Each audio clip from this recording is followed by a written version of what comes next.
નમસ્કાર મિત્રો, ગુજરાત પોકેટ ચેનલમાં તમારું સ્વાગત છે। દેશ દુનિયા અને ગુજરાતના તાજા મોટા અને સૌથી મહત્વના સમાચાર જાણીએ તે પહેલા ચેનલમાં નવા હોય તો ચેનલને જરૂરથી સબસ્ક્રાઇબ કરી લેજો, જેથી તમને આવા સમાચારની અપડેટ મળતી રહે। જૂનાગઢ કલેક્ટર કચેરી બહાર ખેડૂતોનો જમાવડો। પરેશ ગોસ્વામી પહોંચ્યા ખેડૂતોની માંગણીઓ સાથે જૂનાગઢ કચેરીએ। ચૈતર વસાવાનું સ્ફોટક નિવેદન આવ્યું સામે। હું જંગલનો વાઘ છું, સર્કસનો વાઘ નથી, ક્યારેય ભાજપમાં નહીં જોડાવ। જામનગરમાં એસઆઈઆરની કામગીરીમાં છબરડા જોવા મળ્યા। બીએલઓ દ્વારા લાલમલોલની મતદારોમાં ફરિયાદ નોંધવામાં આવી। ગુજરાતમાં મતદાર યાદી સંઘન સુધારા કાર્યક્રમ શરૂ કરવા માટે 51,000 સરકારી કર્મચારીઓની બીએલઓની કામગીરીના ઓર્ડર। શિક્ષકોમાં વિરોધ નોંધાયો। અમદાવાદની ભીડભાડવાળી જગ્યા પર રેકી કરી અને પીઆઈએ ટોલ ગેટ બંધ કરી આતંકવાદીને પકડ્યા। એટીએસે 2 દિવસમાં ધરપકડ કરી। દાહોદના દેવગઢ બારિયા નગરપાલિકામાં ભાજપે સત્તા ગુમાવી, હવે અપક્ષના હાથમાં શાસન આવ્યું। રવિન્દ્ર જાડેજાનું ઇન્સ્ટાગ્રામ એકાઉન્ટ થયું ગાયબ અને ચેનેજ ઉપર કિંગ છોડવાની શરૂઆત થઈ ગઈ અટકળો। જામનગરમાં એસઆઈઆર મામલે બીએલઓની બેદરકારી મામલે કોંગ્રેસ દ્વારા અપાયું આવેદનપત્ર। શુભમન ગીર અને ગંભીર માટે મોટી મુશ્કેલી સામે આવી। પ્રથમ ટેસ્ટની પ્લેઇંગ 11 બની માથાનો દુખાવો। કાલાવાડ તાલુકાના રાજપૂત સમાજનું સંમેલન યોજાયું। નવી નિયુક્ત અને રાજ્યમંત્રી રીવાબા જાડેજાનું સન્માન કરવામાં આવ્યું। પાકિસ્તાનના રાષ્ટ્રપતિ કરતાં પણ વધુ શક્તિશાળી બની ગયો આસિમ મુનીર। મળશે એવી શક્તિઓ કે વિશ્વભરના ઘણા દેશો થઈ ગયા ચિંતિત। ગોપાલ ઇટાલિયાએ ગુજરાતની ભાજપ સરકારને લીધી આડે હાથ। કૃષિ રાહત પેકેજમાં ખેડૂતોને કોઈ રાહત નહીં મળે એવું આપ્યું નિવેદન। ભાવનગરમાં ડોળિયા ગામે વાલીઓએ પ્રાથમિક શાળા પર તાળા લગાવ્યા। આચાર્ય શિક્ષકોની બદલીની કરી માંગ। પરેશ ગોસ્વામીને સરકારને 12 દિવસનું અલ્ટિમેટમ અપાયું। પાક ધિરાણ માફી અને વીમા સહિતના 3 મુખ્ય માંગો સાથે જ ખેડૂતોને એકઠા થવા કરી અપીલ। નવસારીના હીરા ઉદ્યોગમાં મંદીનો સકંજો। રત્ન કલાકારો પર પરત ફર્યા અને પણ કારખાના શરૂ થવામાં 1 મહિનાનો વિલંબ થશે। મુકેશ અંબાણી તિરુમાલામાં બનાવશે દેશનું સૌથી મોટું અન્ન પ્રસાદમ રસોડું। દરરોજ 2 લાખથી વધુ લોકો માટે ભોજન તૈયાર થશે। મલેશિયા તટ પર 300 પ્રવાસીઓને લઈ જતી બોટ ડૂબી, 10 લોકોને બચાવી લેવાયા તો સેંકડો લોકો થયા ગુમ। સ્પાઇસ જેટની ફ્લાઇટ્સમાં વારંવાર ટેકનિકલ સમસ્યાઓ કેમ આવી રહી છે? મુંબઈથી કોલકાતા જતી ફ્લાઇટમાં ટેકનિકલ ખામી સર્જાઈ। એસજી 670નું ઇમરજન્સી લેન્ડિંગ કરાયું। તારક મહેતાના ટપ્પુ અને સોનું રિયલ લાઈફમાં હતું અફેર। ભવ્ય ગાંધી હતું નિધિના પ્રેમમાં, એક્ટરે કર્યો મોટો ખુલાસો। હવે તો ઠંડી ભૂકા બોલાવશે। માવઠાના વિરામ બાદ ગુજરાતમાં શીતલહેરનો પ્રકોપ શરૂ। 14 ડિગ્રીની આસપાસ તાપમાન પહોંચવાની શક્યતા સેવાઈ રહી છે। મોરબીના માર્કેટ યાર્ડમાં ટેકાના ભાવે મગફળીની ખરીદી શરૂ। 27,000થી વધુ ખેડૂતોના રજીસ્ટ્રેશન કરાયા। અમદાવાદમાં રિવરફ્રન્ટ ખાતે ભારતીય મજદૂર સંઘનું સંમેલન યોજાયું। કામના કલાકોને જૂની પેન્શન યોજના સહિતની મુખ્ય માંગણીઓ કરાઈ। રાહુલ ગાંધીના વોટ ચોરીના મોટા આરોપનો થયો મોટો ખુલાસો। ચૂંટણી પંચે દાવાને ગણગાયો પાયા વિહોણો અને મચ્યો ઓબાળો। ગોંડલ માર્કેટિંગ યાર્ડમાં પ્રખ્યાત મરચાની આવક શરૂ થઈ। પ્રથમ દિવસે 8,000નો સર્વોચ્ચ ભાવ બોલાયો। સ્વચ્છ ભારત અભિયાનમાં સરકારની તિજોરી છલકાઈ ગઈ। 1 મહિનામાં ભંગાર વેચીને સરકારે ₹800 કરોડની કમાણી કરી। બોટાદમાં ખેડૂતોને લઈને મહત્વના સમાચાર સામે આવ્યા। માર્કેટિંગ યાર્ડ ખાતે મગફળીની ટેકાના ભાવે ખરીદીની શરૂઆત થઈ। મુકેશ અંબાણીએ નાથદ્વારામાં દર્શન કરાયા। યાત્રી એવં વરિષ્ઠ સેવા સદન પ્રોજેક્ટની જાહેરાત કરી। ચોટીલામાં મોટી ખનીજ ચોરી ઝડપાતા પ્રાંત અધિકારીના દરોડામાં ₹1 કરોડથી વધુનો મુદ્દેમાલ જપ્ત કરાયો।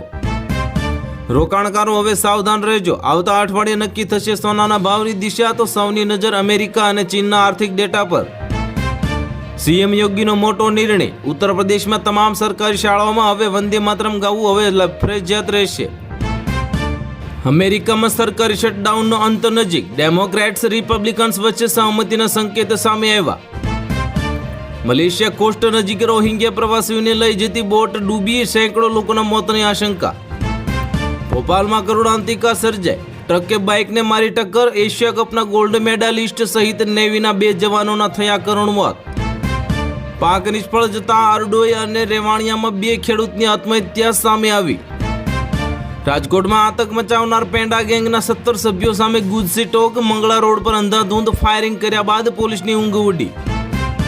ભાવનગર મહાનગરપાલિકામાં 1.27 લાખ મિલકત ધારકો પાસેથી વેરો વસૂલવા માસ જપ્તી ઝુંબેશ. સુરેન્દ્રનગર જિલ્લાના મૂડી એપીએમસીમાં ટેકાના ભાવે મગફળીનો ખરીદીનો પ્રારંભ કરવામાં આવ્યો. નડિયાદથી આણંદની સાંજની એસટી બસ શરૂ નહીં કરાય તો આંદોલનની ચીમકી આપવામાં આવી. બોટાદના ગરડા માર્કેટિંગ યાર્ડમાં ટેકાના ભાવે મગફળી ખરીદીનો પ્રારંભે સહકારી ક્ષેત્રના અગ્રણીઓની ઉપસ્થિતિ રહી. સુરેન્દ્રનગરના મુખ્ય એસટી બસ સ્ટેન્ડમાં લાઇટો બંધ અને મુસાફરોની સલામતી સામે જોખમ ઊભું થયું. ડોનાલ્ડ ટ્રમ્પે ટેરિફના વિરોધીઓને મૂર્ખ ગણાવ્યા અને કહ્યું કે દરેક અમેરિકનને $2,000 મળશે. અમેરિકા, રશિયા અને ચીનના અર્થતંત્રમાં ડામાડોળ. કોઈને યુદ્ધ ભારે તો પડ્યું તો કોકને ક્યાંક થઈ છટણી. હવામાં ચાલુ ઉડાન હવે સ્પાઇસ જેટ વિમાનનું એન્જિન ફેલ થયું અને કોલકાતામાં ઇમરજન્સી લેન્ડિંગ કરવામાં આવ્યું. બિહારના પટણામાં મોટી દુર્ઘટના બની. મકાનની છત ધરાશાયી થતાં એક જ પરિવારના 5 સભ્યોને કાળ વરખી ગયો. અમેરિકન કંપનીના કહેવા પર ડોનાલ્ડ ટ્રમ્પ 700થી વધુ પ્રોડક્ટ્સ પર ટેરિફ ઝીંકે તેવી શક્યતા. દુનિયા આવી ગઈ ટેન્શનમાં. વધારે પડતી ઠંડી કે ગરમી હાર્ટ ફેલ્યુરનું જોખમ વધારે છે. રિસર્ચના આધારે વિજ્ઞાનીઓની મોટી ચેતવણી આપવામાં આવી. ક્રિસમસ પહેલા નિયમ બદલાયો. થાઇલેન્ડમાં બપોરના 2 થી 5 વાગ્યા વચ્ચે દારૂ પીવા પર સંપૂર્ણ પ્રતિબંધ લાગવામાં આવ્યો. યુદ્ધ માટે તૈયાર જ છીએ. શાંતિ મંત્રણા ભાંગી પડતા પાકિસ્તાન સામે તાલિબાનનો ખુલ્લો પડકાર ફેંકવામાં આવ્યો. દિલ્હીમાં પ્રદૂષણ સામે દેખાવો અને એકની અટકાયત કરવામાં આવી. જીવ સામે જોખમ ઊભું કરતા પ્રશ્ને પ્રજા રસ્તા પર ઉતરી આવી. કાયમી ઉકેલની કરાય માંગ. ખેડૂતોના શ્વાસ અદ્ધર કરતી હવામાન નિષ્ણાંત અંબાલાલ પટેલે ફરી ઠંડી વચ્ચે વરસાદની આગાહી કરી. ઠંડી વચ્ચે પડશે ધોધમાર વરસાદ. નેપાળમાં ટ્રેકિંગ દરમિયાન લાપતા થયેલા બારડોલીના પિતા પુત્રીના મૃતદેહો મળ્યા અને પરિવારજનોનું અહીંયા ફાટ રુદન સામે આવ્યું. ડોક્ટર આદિલના ઘરેથી AK-47 મળ્યા બાદ ફરીદાબાદમાં બીજા ડોક્ટરના ઘરેથી 360 કિલો વિસ્ફોટકો મળ્યા. અંબાલાલ પટેલની મોટી આગાહી આવી સામે. નવેમ્બરના અંત ફરીથી ચક્રવાત અને માવઠાની શક્યતા કરવામાં આવી જાહેર. ઇરફાન પઠાણ ટીમ ઇન્ડિયાના ઓપનર અભિષેક શર્માની આક્રમક બેટિંગ પર ભડક્યો અને કહ્યું કે હું યુવરાજ સિંહનું ધ્યાન દોરીશ. પાક નિષ્ફળ જવાથી સૌરાષ્ટ્રના વધુ 2 ખેડૂતોએ આત્મહત્યા કરી. માવઠાના કારણે નુકસાન થતાં હતપ્રત થઈને જીવ દઈ દીધો. વિધાનસભા અધ્યક્ષ શંકરભાઈ ચૌધરી અને સાંસદ ગેનીબેન ઠાકોર એક મંચ પર જોવા મળ્યા. શંકરભાઈ ચૌધરીએ જાહેર મંચ પરથી ગેનીબેનના કર્યા વખાણ. ગાંધીનગરથી ઝડપાયેલા 3 આતંકી મામલે મોટા ખુલાસા. ગુજરાત ATSએ આતંકવાદીઓના કારનામાનો કર્યો પર્દાફાશ. 140 કરોડ ભારતીયોને ભેટ અને નવી આધાર એપ કરાઈ લોન્ચ. દરેક વ્યક્તિ સ્માર્ટ રીતે પોતાના ફોનમાં આધાર કાર્ડ સ્ટોર કરી શકશે. ખેડૂતો માટે મોટી ખુશખબર સામે આવી. નકલી માલથી મળશે છુટકારો. કૃષિ મંત્રી શિવરાજસિંહે કરી જાહેરાત. મગફળીની ખરીદીમાં બેદરકારી સામે આવી. ખરીદ કેન્દ્રો પર ફોટો સેશન કરીને અધિકારો થઈ ગયા ગાયબ. ઇતિહાસ બની જશે તહેરાન. પાણીની અછતને પગલે રાષ્ટ્રપતિએ શહેર છોડવાની આપી મોટી ચેતવણી. તો હાલ માટે આટલું જ. મળીશું નવી અપડેટ સાથે. જો વિડીયો પસંદ આવતા હોય તો વિડીયોને કરી દેજો લાઈક અને ચેનલમાં નવા હોય તો ચેનલને કરી દેજો સબસ્ક્રાઈબ.